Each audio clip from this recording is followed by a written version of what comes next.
Hello, everyone. I'm Kristyn Cathey, your host of ImpactED, the official podcast for Alief Independent School District. I am beyond excited, and I say this every single time, but we are super excited to have three amazing ladies here today to really continue the conversation that we had for our last podcast on some of our new construction that's going on in the district. But they're here specifically to talk about our new Agriculture Science Center that will be opening next fall. So I'm going to let them introduce themselves to you, and then we'll jump right in. We'll start right over here with Miss Erica. Hi guys, my name is Santillan. I am the CTE Program Manager over our Ag Science program, and I am a former Ag advisor. So I kind of have a little more experience in the Ag field. And I'm Jennifer Baker. I'm the CTE Director here in Alief ISD. And I am Elisabed Ponce. I am the Agriculture Science Teacher over at ENGC. Wonderful, wonderful. Welcome, ladies. You know, of course, Jen and Erica aren't really new to, of course, ImpactED, but you are. So, Elisabed, thank you so much for being here with us. Of course, last Monday, we celebrated, our groundbreaking of the Agriculture Science Center. And it was so important, of course, to the community to know that this was something that's really coming to fruition. So, Erica, if you could probably tell our audience a little bit about, how did we get here? So we had there was a bond that was passed by our community members. It was voted on, and we finally got the bond. After that, there was a lot of different people behind the scenes. A lot of things had to happen before any kind of meetings and all that took place. We had to figure out who the architects were going to be, who the construction team was going to be. And once those things were established, we partnered with Stantec, and they were actually really great in the way that they facilitated how they were going to organize the plans for this project, a huge project. They included everybody at the table. So it was people affiliated with our district. They included our ag teachers. They included our parents, our students. Everybody got to put a little bit of their input into this project to make it obviously what our students need, what our community needs. And then after multiple meetings, again, with our community members and our students and our teachers, and then additional meetings that happen behind the scenes within our other departments, construction, maintenance, and things like that. Finally, we got to our groundbreaking, and we got to unveil what the project's physically going to look like, what we're going to expect, all the opportunities that are going to be there for our students, as well as the community. And everyone's just real excited about the whole thing. Yes, yes, yes. And of course, Jennifer, you being our director of CTE, you have some really great experience, of course, with this Ag Science Center. And you mentioned something specifically at the groundbreaking about as it relates to the students that will be partaking in this Ag Center. Can you tell our audience a little bit about that? Yeah, so right now, the big difference of having this new Agricultural Science Center versus our current ag barn, you can't even compare the two. Our current ag barn, I guesstimates about 20,000 square feet. Sounds like a lot, but it's really not. Maybe less. It's small. It can only hold a few cattle, a few other types of breeds of animals, and then don't even get us started on our poor little chicken coop barn thing. Between predators and heat and all of that. So doing this is going to allow us to really grow the program, because right now we're very limited on how many kids that can even actually have animal projects with us. And then, just the location of it has not been that great. I think this new location, the size, and all the different, with these, having the ag teachers at the table. Yes. And even kids were involved in this too, our students, to say, these are the things that we'd really like. It was a lot of we would love to have. And I would say, I don't know, Eric, if you correct me if I'm wrong, I feel like you guys got a lot of your would love to have. I would say just about all the things that we brought to the table that we felt were a necessity. This was the opportunity that our students, parents, and our ag teachers had to say, this is what we really need, and this is why. Obviously, we've dealt with a lot of circumstances and situations over the past few years at our current facility. Obviously, there was safety concerns. We wanted to make sure that the kids were safe, our animals were going to be safe. And so all of those things kind of went into the planning of this. Okay. And it was a really good collaborative effort that a lot of people got to give their input in. And you could tell that, I believe, at the groundbreaking, you know, of course, aside from seeing members of our Alief ISD, you know, leadership, but we saw a lot of people from the community, but in particular, we saw your students. So Elisabed, can you talk to us a little bit about how that process has worked out for you guys? Yeah, I think it was a good outcome because the students were really excited about it. They were excited that they got to share their animals and bring them out there so people can see what they've worked hard for. Yeah. And to me, it took a special place in my heart because I'm an Alief alumni. I was wonderful. I was an FFA. Yes. And we didn't get to have what the students are now having. So it's honestly a privilege and it's a blessing for them to be able to get to share this opportunity, especially for me, because I get to see it unfold. Wonderful. So I really enjoy So you it. were in that old barn? Yes. Wow. And now you get to see the new, being part of the new one. That's Yeah. pretty Part of awesome. it. That is awesome. And again, like you said, that is a blessing, right? Because you were thankful for what you had, but you knew that there was more out there. And that is so good for people to know that through their support of the bond, that this is what we're going to be able to do. You know, of course, making best use of taxpayer dollars. And what we talked about historically about the city of Alief is that it was farming, right? Like that's essentially what it was. So I know, Erica, we talked a little bit about that as well, right? Yes. So I don't want to say we're bringing the dairy back to Dairy Ashford. I mean, we could, though. We may need to copyright that. I mean, yes, but it's going to be primarily our beef cattle that we're going to keep there. I mean, cattle nonetheless, right? So there's going to be hooves back on that ground. Yes. So that is a really cool thing to bring back. And I think that's a lot. I mean, I think a lot of people forget that this is actually a pretty rural area before all the pavement started coming in. But we're going to have cattle. We're going to have, let me back up. So right now we have enough space for maybe 6 stalls of cattle. Okay. So our new facility, we're going to have up to 12. Oh, wow. And then the way everything is laid out, in the event we needed to expand, it's easy to do so. We can just attach additional stalls. So if we ended up with 13 or 14 cattle, which would be amazing, that's the objective. We want a full barn of opportunity for our kids. I love that. And so the opportunity for expansion, the way it's designed, it's going to be easy to do that. Okay. So They've also wanted to always do shows at our building. Right. Okay, and, sure. And even if so a lot of school districts will have their own like animal show or like, livestock show. Livestock show. Yes. And that's a really good way for kids to make a lot of money on their projects. Yeah. And so now being able to have our own potentially show, it might not be start out big, Right. but we do have the capability of doing that now with our show barn, which was which was really important to the ag teachers to have that ability. Right now we do. And it happens here at the center. We do a rabbit show. Oh, goodness. It works out. Yeah. I mean, I think next year we'll be able to bring them over to our sparkly new facility. Yeah. And now they can do that there. And I think, and it's really not that far from here. It's not. And we had people at the rabbit show come all the way from Bowling, Texas, which I don't, somewhere heard of near, it's far. Okay, That's all I sounds far know. to me. And when I heard that, I'm like, okay, so if people can come from way For the rabbits. whereabout from for the rabbits, then I know that we can get people that would want to bring their students to compete here in Alief for whether it be goats, lambs, livestock, anything, because those type of shows bring experience. They bring scholarship opportunities. All different types of networking for the kids. Yes. And the more popular we can make this show, if we can do it in the future, hopefully we can. We're not going to say if, we're going to say when, right? We're going to say when. When we bring That's right. the Alief Livestock Show to life. I love it. It's going to bring a lot of opportunity for all kinds of growth, not just within our students, but within the district as a whole, because it's a multi-collaborative event.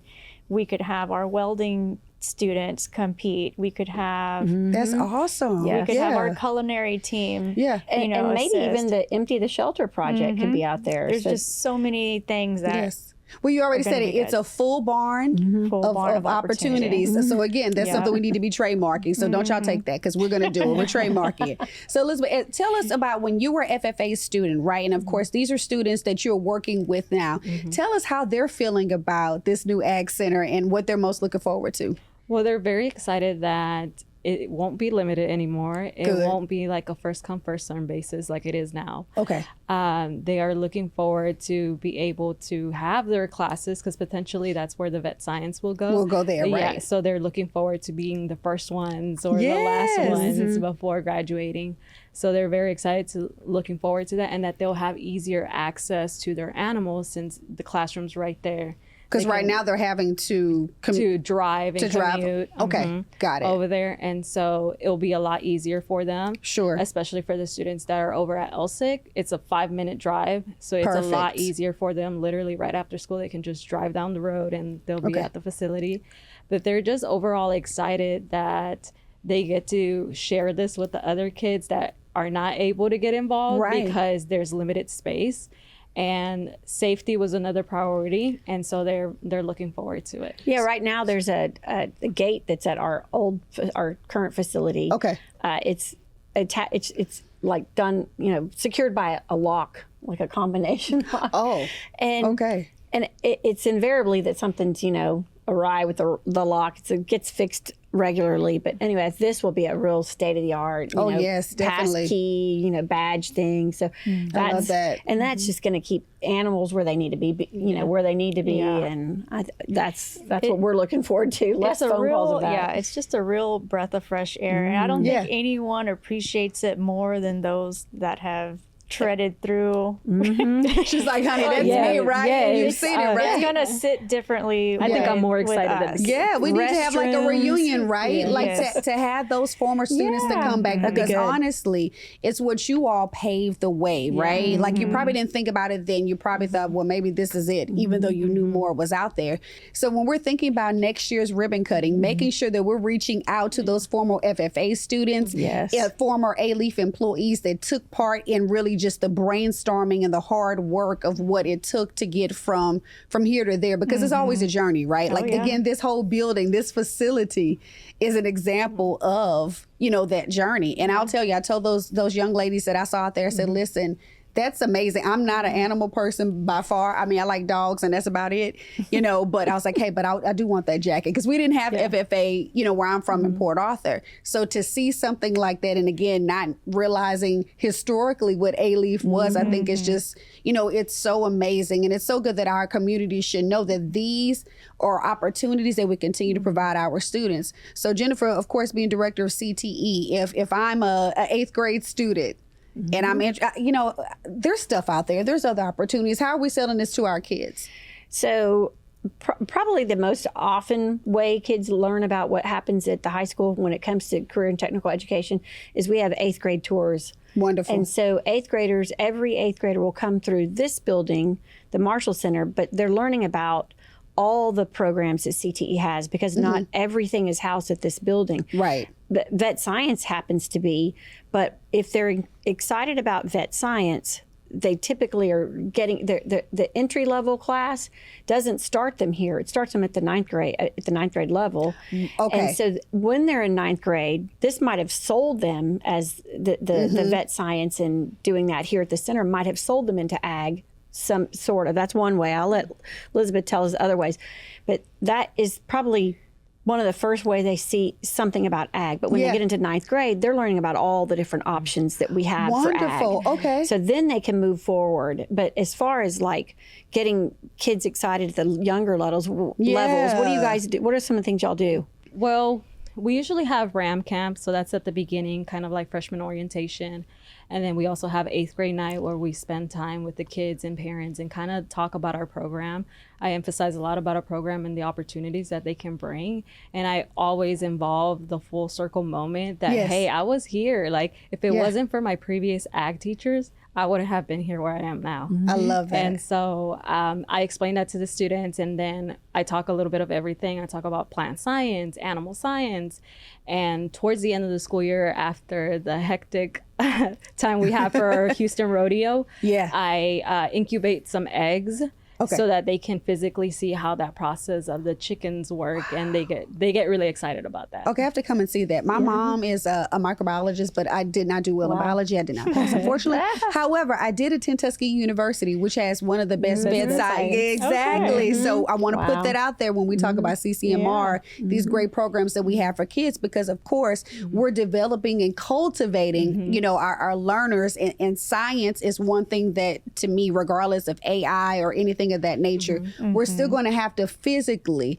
have a person there to continue to, you know, cultivate and uplift those things. So I think it's so important. In particular, I'm still going to go back to that groundbreaking, because we saw females in STEM.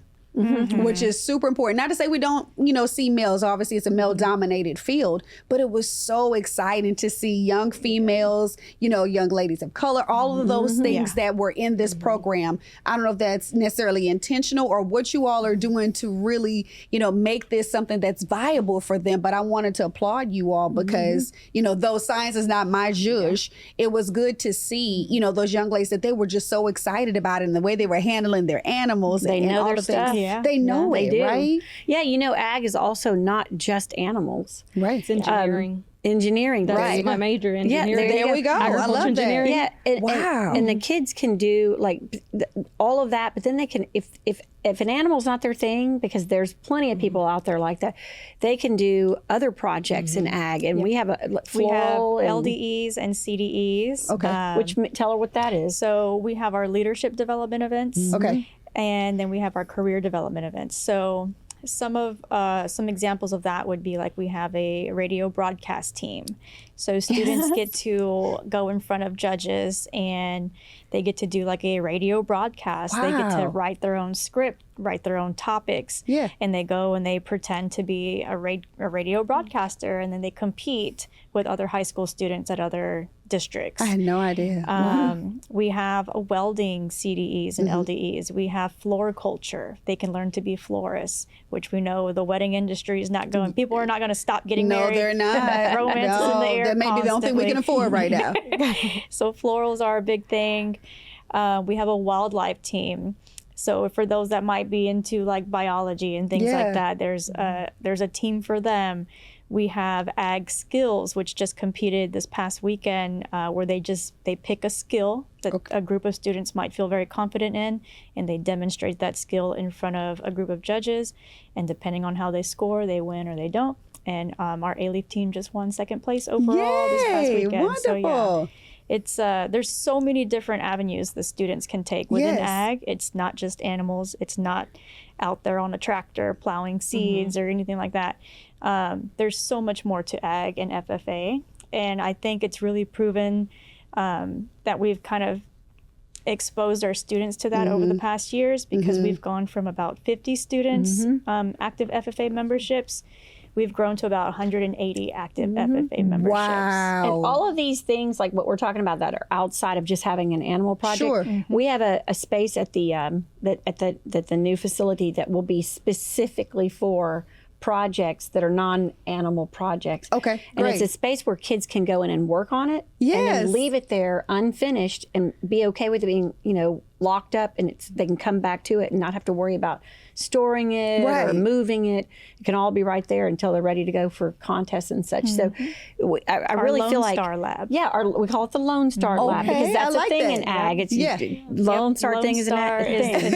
It's the highest award you can get, like with an FFA. Wow. So when students compete and they're doing their record keeping the way that they're supposed to, they're active in FFA, they can apply for their Lone Star degree. I love that. And if they're awarded it, they get to walk the stage at our Texas FFA convention. So we have that Lone Star Lab there for them to work on these projects in a safe space where they will have all the resources that they need, all the support that they need, and there's no limitations anymore. I love that. I know, it's I great. love that. And Elisabed talked a little bit about, you know, the Houston Rodeo.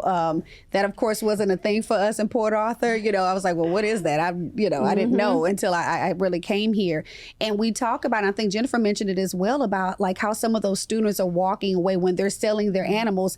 I never realized that was a a thing, and how much like money and scholarship dollars, like these students receive a lot of money. And that, of course, as you said, is something that we're working with our kids to do. So do our kids compete in that as well? Yes, they Wonderful. do. They do. This year, I'm over chickens. So this year I have a total of 8 kids Great. that are competing. They only take a total of 3 chickens each student. Out of how many chickens they start with, though?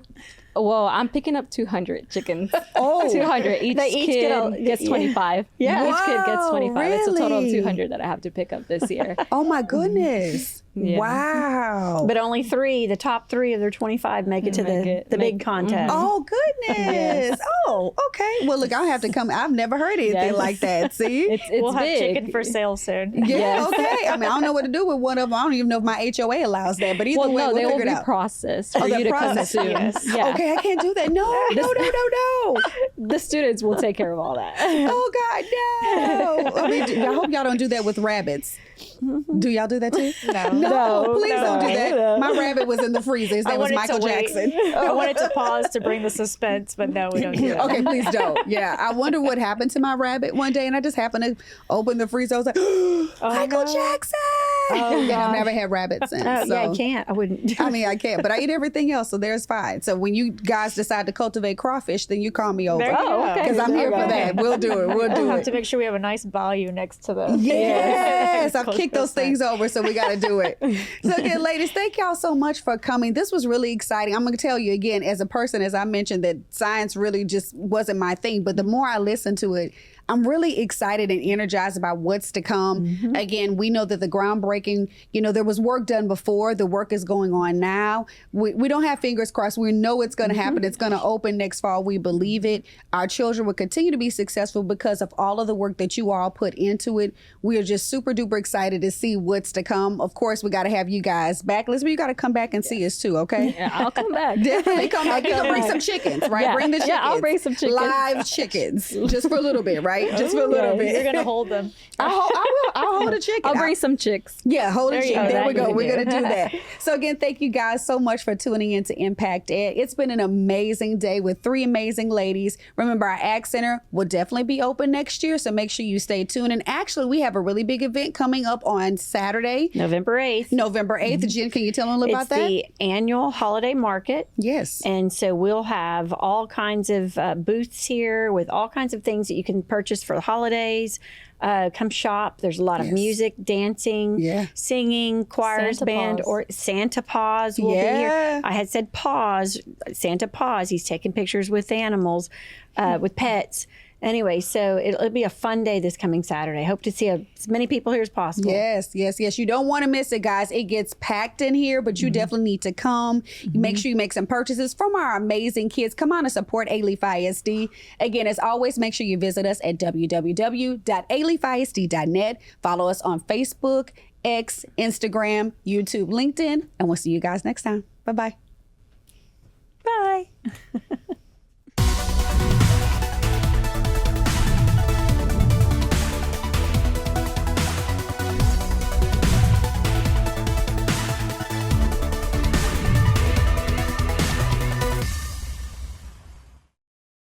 This has been an AMP production.